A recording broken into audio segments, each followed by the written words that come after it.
Rolling. Well, guys, my name is Mr. Gray, and today we have a really beautiful and smart and talented painter right now in the frame. I'm coming in. So, hi guys. Hello. We're here at the Studio D, and we got a little bit of fire for you guys. And as you can see, this beautiful lady I met at the Fine Art Expo this year, and you had amazing painting that I thought would be a great gift for my Dasha for her Sweet 16.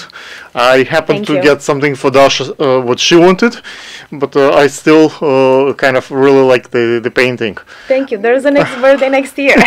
It's always the next birthday, and we can probably do more if we're moving to probably bigger place, and she'll have more walls to decorate, and that would be probably a great piece.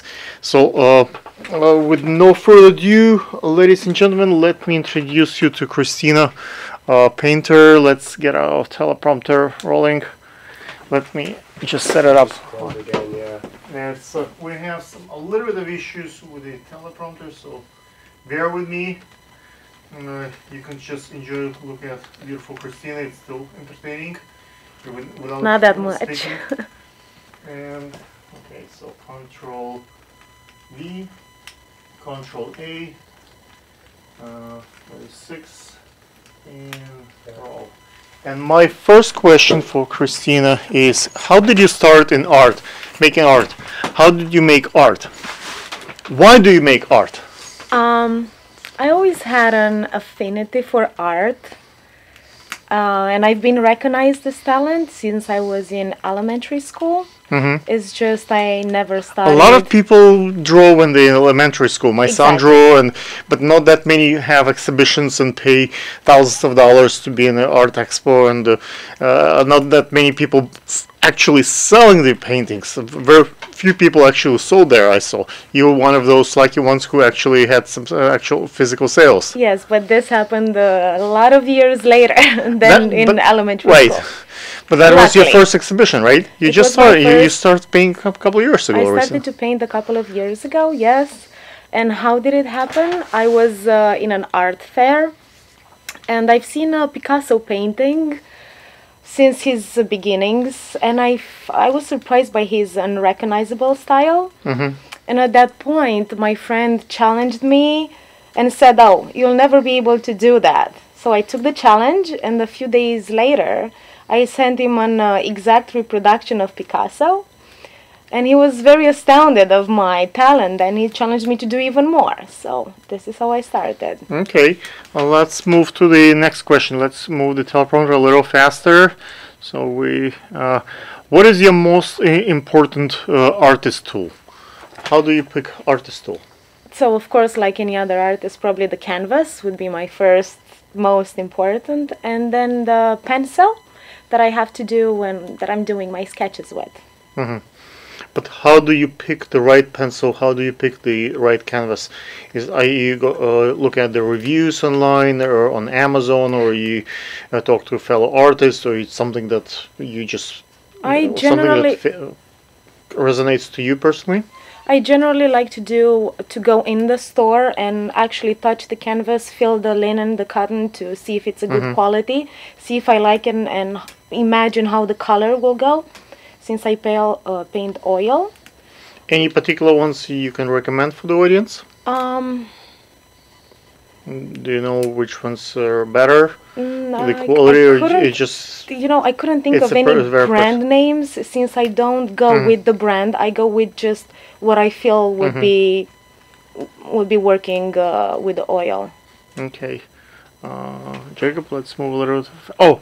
How can you describe yourself as credible artist? What's that about? Credible artist. So I believe the first thing would be moving from a hobby or a passion to an actual job and treat it like it. I always try to improve and do better, so I set that in my mind. And when I have some emotions that I want to express, or some ideas that I am perpetuating or I want to perpetuate, I just start the paintings with that mindset and I just let the imagination flow.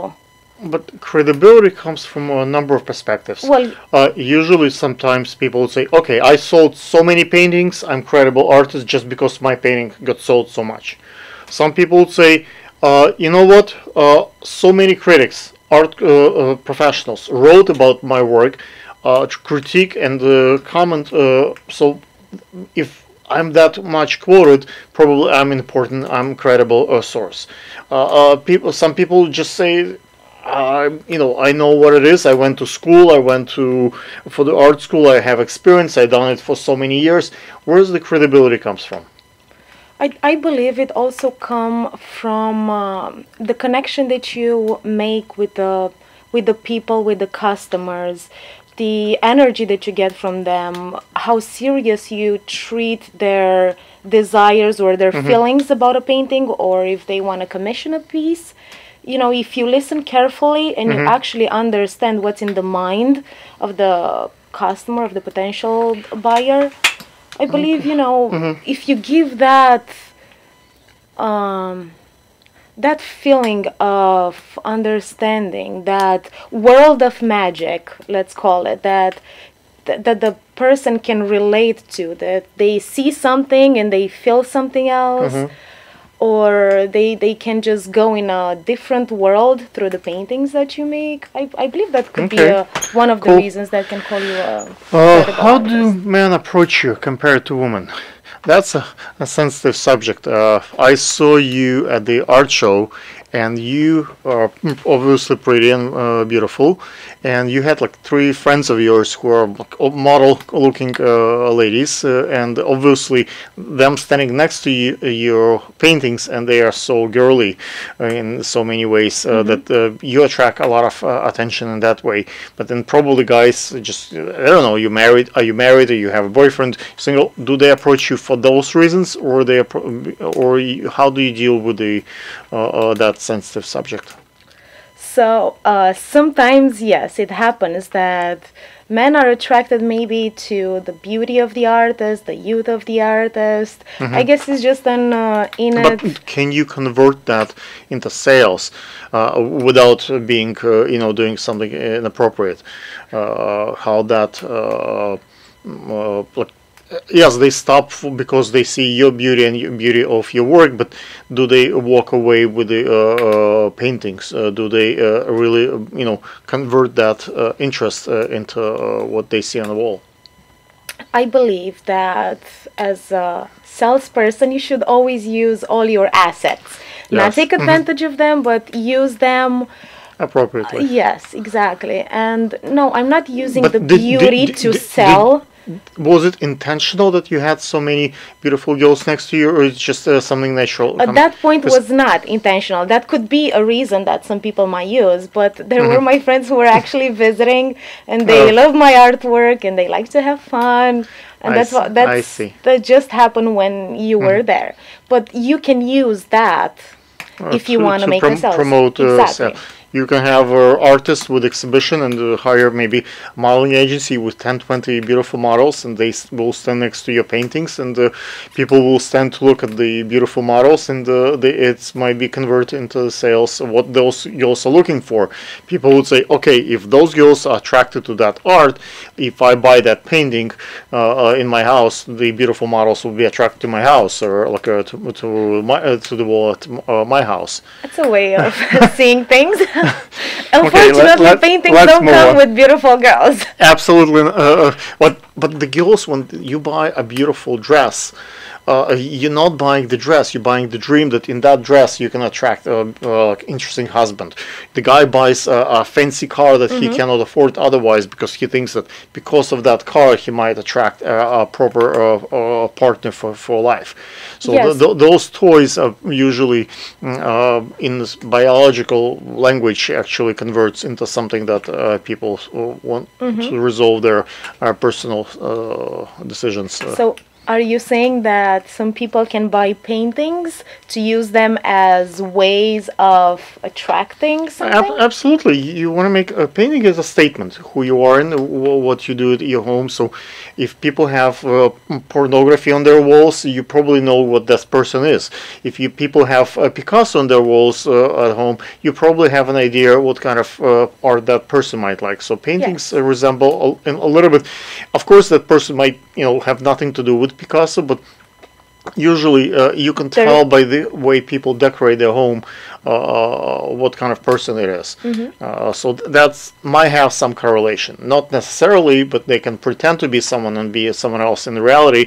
But usually if you have to, you're forced to, for next 20, 30 years to look at that painting on your wall, you might want to put something that you're really comfortable having And at you your home. relate to, or you connect to. Either it's motivational and it makes you do sports and fitness, and it could be art that makes you do things, or it calms you down, or it's something that show off who you are. To if it's your living room, Yes. might be different art from your bedroom. In the bedroom, you might want something else, and in the living room that you show to everybody, it's a type of. I need some coffee and maybe a water. Let's go back to our question line. How does being an attractive young woman impact your sales? We kind of kind of answered covered that that, already. So let's move on. How is your personality reflected in your work? I'm actually, instead of looking at the teleprompter, it's easier to look on the computer screen, but let's try. So I think there is a little part of me in every painting that I make. I generally have a playful, dreamy, mysterious, adventurous personality that I actually reflect in every painting. I guess this is how I got the different styles that I can combine. That's why maybe I'm so flexible and I don't stick with just surrealism or just abstract. That's why I can manage to do more, because each and every part of my personality is showing, or it's going to a direction of different styles of painting. Painting is magic.